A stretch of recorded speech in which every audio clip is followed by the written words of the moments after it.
عليكم daawadayaal meel kasta oo aad dunida ka joogtaan waa mar kale iyo xubinteennii falanqaynta waxaana ku soo qaadan doonaa qoomiyadda Amxaarada oo ku kala jabtay dagaalka lagula jiro TPLF dagaal xoogan oo ka socda magaalada Sokaita iyo dhanka xuduudka Suudaan iyo Itoobiya maamulka magaalada Waldiya oo dibad joog ka ah magaalada ayaa dib ugu soo noqday kadibna soo saaray amar degdeg dawladda Itoobiya oo dhaqaale xumo ay soo wajahday iyo shir degdeg oo ay galeen golaha wasiirada ee heer federaal hogaaminta TPLF oo la waayay meel ay jaan iyo cirib dhigeen qodobadaas iyo kuwa kale xiiso badan ayaa ku qaada dhigi doona barnaamijka waxa ay la falanqayn doona saaxiibkay daacad waxaad nooga warantaa dagaaladii ugu dambeeyay ee ka dhaca gobolkaasi Tigray maadaama oo faraha la isa saaray dagaalkana uu galay asbuucii labaad sida aad la socoto inta badan aad indhaha ku haystay warbaahinta Itoobiya iyo xaaladihii ugu dambeeyay ee ka soo cusboonaaday gobolkaasi Axmed aad baad u mahadsan tahay dhammaan khiyaarta hawada nagala socotana waan salaamaynaa aan ku bilownay dagaal adag oo la isku adeegsanayo hubka noocyadiisa kala duwan ayaa ilaa iyo shalay ka socda deegaanka Sokoota oo ka tirsan deegaanka Amxaarada Sokoota waa magaalo istiraatiiji oo dagaalka ku fiican waana dhul buuraley ah oo cid qabsatay ay muhiim weyn u leedahay dagaalka ka socda waqooyiga dalka Itoobiya Sokoota waxay xigtaa dhinaca xadka Tigray uu la wadaaga Amxaarada waxayna isku xirtaa magaalada Lalibela ee taariikhiga ah iyo gobolka Tigray ciidamada cirka ee Itoobiya ayaa duqeymo ka wada deegaanada Sokoota ku hareeraysan iyo qabalayaasha halka hoos yimaado ciidamada Tigrayga oo weeraro isdaba joog ah soo qaadayay ayaa ku qabsaday deegaano hoos yimaada magaaladaasi badankooda waxayna samaysteen dhufaysyo aad u adag oo aan laga saari karin ayna ciidamada Itoobiya ilaa iyo xalay ilaa iyo maanta ku wadeen duqeymo isdaba joog dhinaca kalena ay aad waxa weeye halkaasi iskugu baabeen labada ciidan ku dagaalamayso shalay waxa magaalada Addis Ababa ka baxay 146 baas oo ciidan ah iyo 50 gaari oo iskugu jira Ural iyo sidoo kale 20 FCR oo kuwa saadka qaada si ciidamada ku dagaalamaya furimaha hore ee dagaalka loo gaarsiiyo saad iyo sidoo kale hub ay ku dagaalamaan dagaalkan waxa qayb ka ah ciidamada Eritrea oo loo xidhay direyska ciidamada liyu booliska deegaanka Amxaarada sidaan ku helayno xogo hordhaca ciidamada Eritrea waxay isku dayayaan in ay xiraan xadka Suudaan oo ah meesha ay Tigraygu ka helayaan taakulada hubka dhinaca kalena la filayo in ay ka soo gudbaan ciidamo fara badan oo Tigray ah oo ku sugan xuduudda dalka Suudaan iyo sidoo kale dalka Itoobiya dagaal khadhaadh ayaa ka socda laakiin waan u gali doonaa sidoo kalena Suudaan waxay meesha kula kulmaysaa beesha caalamka Tigray waxay kula kulmayaan beesha caalamka waxaana la sheegayaa in muddo 9 bilood madaxweynaha Tigrayga Debretsion iyo saraakiil kale ay ku sugnaayeen magaalada Khartoum ee dalka Suudaan wararkii ugu dambeeyay dagaalka Itoobiya ayaa sheegayeen ciidamada dawladda Itoobiya xalay guulo ka gaareen qaybo ka mid ah furimaha dagaalka balse dawladdu ilaa iyo hadda arrin warkaasi kama aysan hadlin markaan u nimaadno xuduudda dalka Suudaan iyo Itoobiyana saaka waxa ka dhacay dagaal khadhaadh oo maryo dhig la kala furtay dhinaca kalena la isku adeegsado hubka noocyadiisa kala duwan iyadoo labada dhinac aysan waxba isu reebanin ciidamo la sheegayay in 9 bilood ilaa 7 bilood u dambeysay lagu tababarayay gudaha dalka Suudaan dhinaca kalena ay taakula military oo xoogan iyo hub fudfudud iyo hub culusba ka heleen dawladda Masar ayaa la sheegayaa in ay soo gaareen dhinaca xuduudka dalka Suudaan uu la leeyahay deegaanka Amxaarada halkaasi ciidamada Itoobiya ku weerartay iyo liyu booliska Amxaarada isgarabsanhayo ayaa la sheegay inay ku qaadeen guluf colaadeed ayna ka hortageen halkaasi dagaal khadhaadh ba ka dhacay labada dhinac wax guulamaysan kala gaarin ciidamada dalka Suudaan waxa la sheegayaa inay taakulo goosgoosa oo aan fara badnayn ay siin hayaan kooxda halkaas ku dagaalamayso ee dagaalka kula jirto dawladda Itoobiya dawladda Itoobiya horay waxaad ogeyd Axmedow in ay ugu eedeyso dalka Suudaan in diyaarado ay Tigraygu adeegsanayaan oo ay ku helayaan hub mucaawino walxaha qarxa iyo sidoo kale agab caafimaad aad u fara badan in ay soo gaarsiinayeen eedaasna waxay keentay in Suudaan ay safiirkeeda la baxdo dhinaca kalena dagaal ay hubka culus ku garaacday dalka Itoobiya ku garaacday Suudaan in aagaasi ka dhaceen Suudaan ay sheegtay in Itoobiya isku dayayso inay khalkhal geliso dalka Suudaan xogaha hordhaceen helayna waxa ka mid ah in shacab Suudaani ah oo degan xadka u dhaxeeya Itoobiya iyo sidoo kale Suudaan in ciidamada Itoobiya iyo maleeshiyaadka Amxaarada ay waxyeeleeyeen oo dhibaato xoogan ay u geysteen dawladda Suudaan arrintaas waxay ku tilmaamtay inay tahay daandaansi ay sameynayso dawladda federaalka Itoobiya markaan intaas kaga soo tagna halkaas dhinaca deegaanka Canfarta iyo gobolka Tigray iyo xuduudda dalka Eritrea waxa la sheegayaa dagaalo aan badnayn oo ay sheegay dhowr meelood la iska hor imaaday in ay ka dhaceen xuduudka dalka Eritrea iyo sidoo kale deegaanka Tigrayga maanta ciidamada Tigray ciidamada Eritreana oo halkaasi ka soo galay gobolka Tigreega ayaa la sheegay in ay TPLF jabisay dibna ay ugu noqdeen dalka Eritrea halkaas aysan ka soo gudbin dhinaca deegaanka Canfarta shalay maqribkii dagaalo yar oo goosgoos oo fari badnayn ayay iskaga hor imaadeen ciidamada falaagada TPLF iyo ciidamada deegaanka Canfarta oo garabsanaya ciidamada militariga Ethiopia dagaalkaasi wax khasaaro oo si badan kama dhicin marka laga yimaado khasaarihii maalmihii u dambeeyay ka dhacay deegaanka Canfarta xilligan oo aan kula hadlayo muuqaal ayay soo dhigeen falaagada TPLF kaas oo ku aadan in ay qabteen ciidamo fara badan oo ka tirsan militariga dalka Ethiopia waxayna sheegeen ciidamada inay ka qabteen aaga deegaanka Canfarta iyo sidoo kale deegaanka Tigreega iyo Canfarta xuduud u dhaxayso saaxiibada waxaan xasuusinayaa TOS TV on soo dhigi doon halka hoose linkiga in ay ka heli karaan muuqaalkaas Axmedow marka laga yimaado dagaaladaasi maanta ay iskaga hor imaanayeen magaalada Sakota dagaalka culus ee ka socda xuduudda Suudaan iyo gobolka Amxaarada iyo sidoo kale Canfarta iyo marka laga yimaado inahaas marka laga yimaado Tigreega hadda waray soo saareen waxay ku sheegeen in caruur yar yar ah ay qayb ka yihiin dagaalka ka socda xuduudaha kala duwan ee Tigreega ay leeyihiin deegaanka Amxaarada iyo sidoo kale Canfarta iyo Eritrea waxay soo bandhigeen ama waxyaalaha la yaab kale soo bandhigeen waxa kamid ah wiil lagu magacaabo Burake ay sheegeen ababe lagu magacaabo oo 13 jir ah oo ay sheegeen inuu ku dhashay magaalada Qobo inay ku qabteen dagaalka asagoo wato qori AK47 dhinaca kalena waxay sheegeen wiilkaasi in xitaa uusan aqoonin qoriga sida loo rido sida loo raaciyo baaska iyo seemka inuusan kala garanayn taa macnaheedu ay tahay dawladda Ethiopia in caruur ay dagaalkan u adeegsanayso waxyaabaha kale TPLF ay soo bandhigeen maanta waxa kamid ahaa in ay sheegeen dagaalkan in lagu beegsanayo shacabka Tigreega waxaana hadda warar aan helayn ay sheegayaan in magaalada Addis Ababa iyo goobo kale oo ka tirsan dalka Ethiopia gudihiisaba in shacab Tigreeg ah lagu xidhay magaalooyinkaas magaalada Addis Ababa xaafadaha waxa ka socda baaritaan ay sameynayaan maamul qabaleyada booliska magaalada Addis Ababa booliska federaalka iyo booliska deegaanka Oromia waxyaabaha ay sameynayaan Tigreeg ay aad ku sheegeen waxa weeye qofka hadii looga shakiyo inuu Tigreeg yahay in ay baadhayaan telefonkiisa dhinaca kalena ay ka baadhayaan in uu Facebookyada iyo baraha bulshada uu saaxiibo kula leeyahay dad jooga gobolka Tigreega ama madaxda gobolka Tigreega ama sidoo kale inuu saajgareeyaba dad badan ayaa la sheegay in xabsiga loo taxaabay qareen u hadlay qoladan Tigreegana waxa uu sheegay oo ku sugan magaalada Addis Ababa in shacabka Tigreega la beegsanayo inta waxaan kugu daray wasiirka gaashaandhigga Abraham Blay oo ka soo jeedo qowmiyadda Tigreega oo maanta la hadlay warbaahinta qoraalno koobanna soo dhigay bartiisa baraha bulshada ku qorra afka Axmaariga iyo Tigreega waxa uu sheegay in qarannimadii iyo jiritaankii iyo dalnimadii Ethiopia lagu soo duulay hadalkan ayaana la mid ah hadalkii shalay uu sheegay Marshal Birhanu Jula oo ah taliyaha guud ee ciidanka militariga dalka Ethiopia waxa uu sheegay in ciidamada Ethiopia ay awood u leeyihiin inay ka hortagaan fal kasta oo TPLF ay doonayso ayna ku khalkhalgelinaysa amniga jiritaanka iyo mustaqbalka dalka Ethiopia aysan u sheegeen waxa weeye aysan u dulqaadan doonin in dalka Ethiopia la burburiyo Abraham Blay waxa lagu xasuustaa inuu ahaa madaxweynihii markuu dagaalku qarxay lagu bedelay madaxweyne waxa jiray Abiy Ahmed oo magacaabay kaasoo gobolka Tigreega tagay markii dambana is casilay lana sheegay inuu wadanka ka baxsaday Abraham Blay baa lagu bedelay Abraham Blay markii lagu bedelay intuu dagaalka socdo dhowr maalmood buu joogay magaalada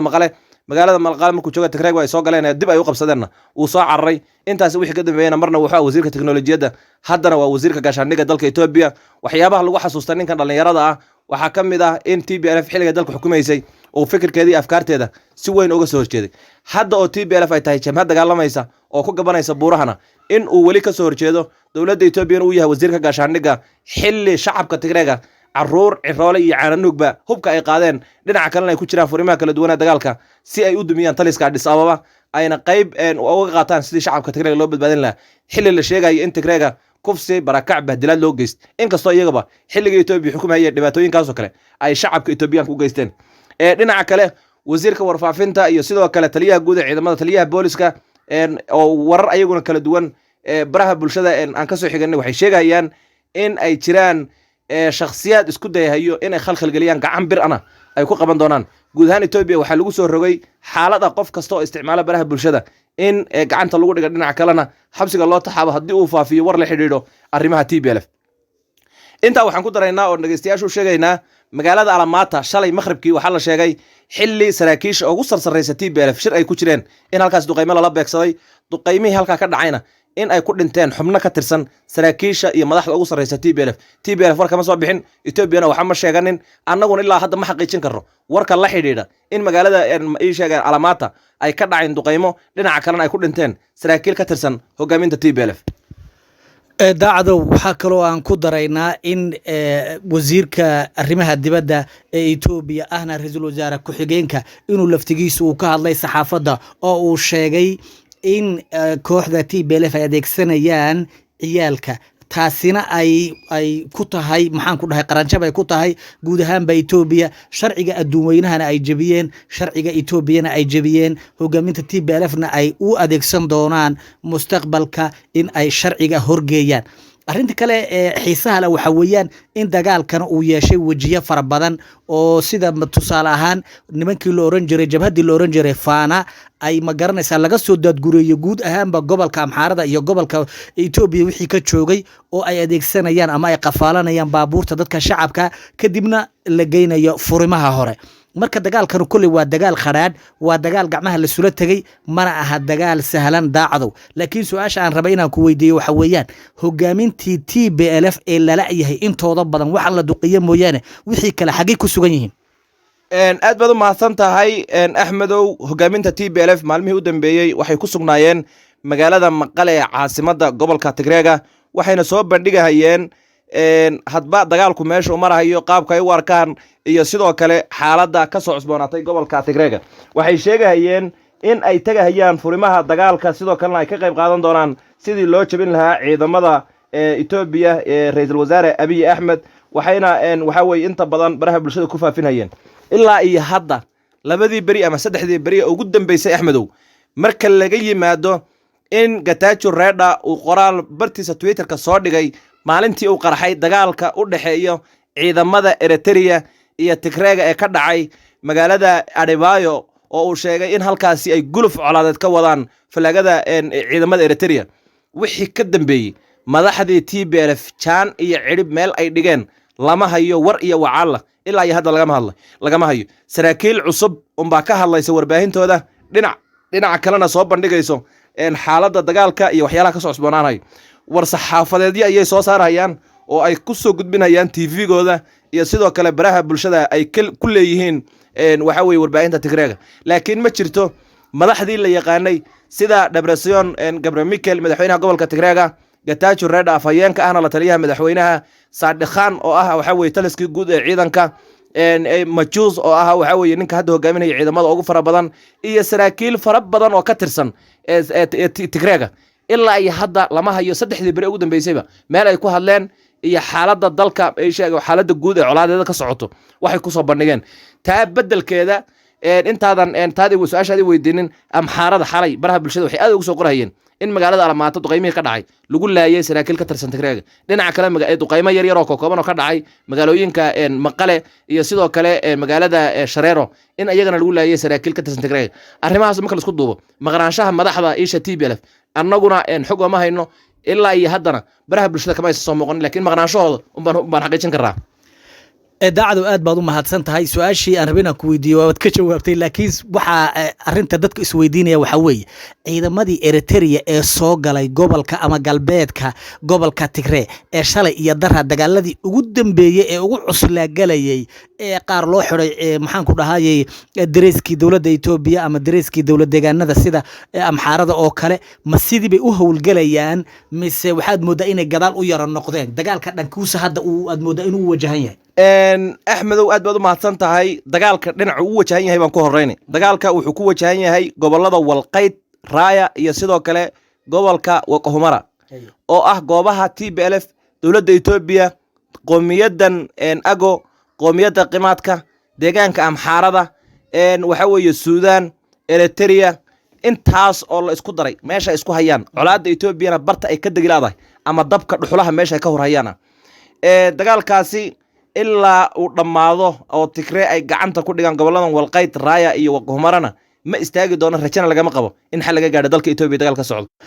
daacado waxa kale dhageystayaashan u sheegaynaa in dagaalkan maadaama uu cuslaaday oo Mareykanka iyo quudaha waaweyn intaba indhaha ku hayaan in dawladda Mareykanka ay haatan ku dhawaaqday inay u soo dirayso xogayaha u qaabilsan dawladda Mareykanka qaaradda Afrika waliba ninkaasi uu ka soo dagi doono magaalada Addis Ababa si uu labadan maxaan ku dhahay kooxdan TPLF iyo dawladda Ethiopia si uu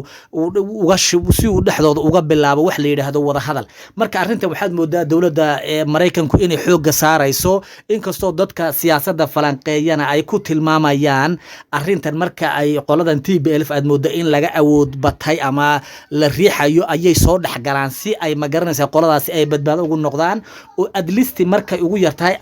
ay joogaan maxaan ku dhahay xuduudahooda ay ku ekaadaan marka arrintan dad badan baa arrintaas ku macnaynaya waa arrin aan u faahfaahinayna weeye dadka ma garanaysaa daawadayaasha ee bartaynan ku taxan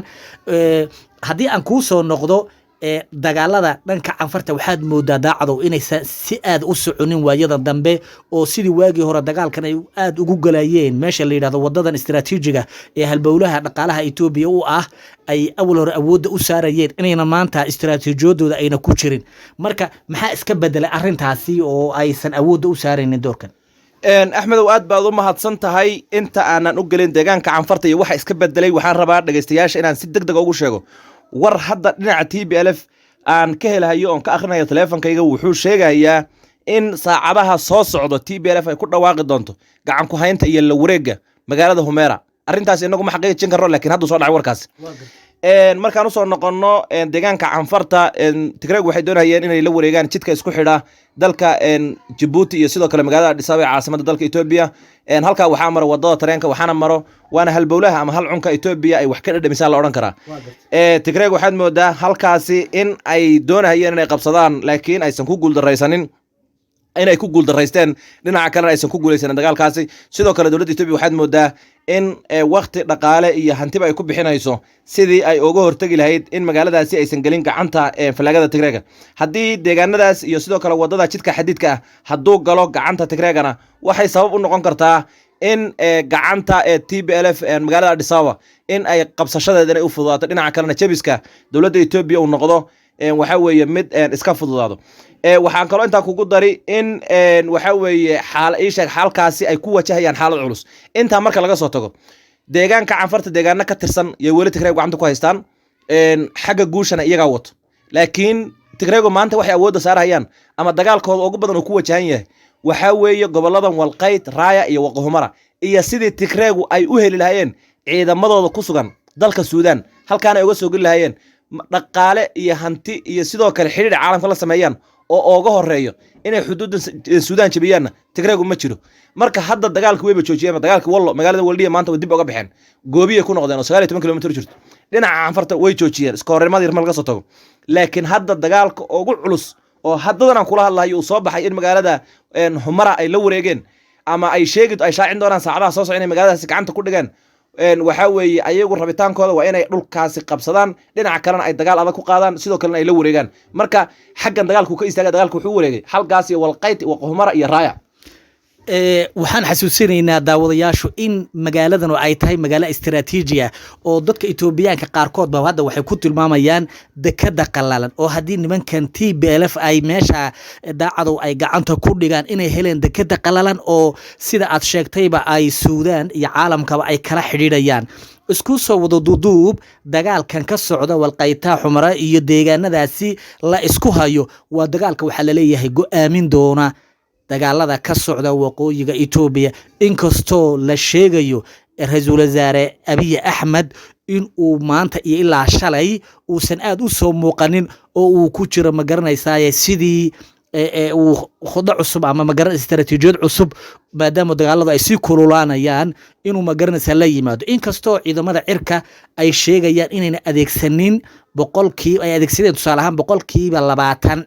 waxa weeyaan waa duqeymaha dhanka cirka laakiin wali ayna adeegsanin 80% oo ay markaa ka wadaan baa leeyahay diyaaradaha aan duuliyaha lahayn ee sida daran wax u gumaada inaysan wali u adeegsanin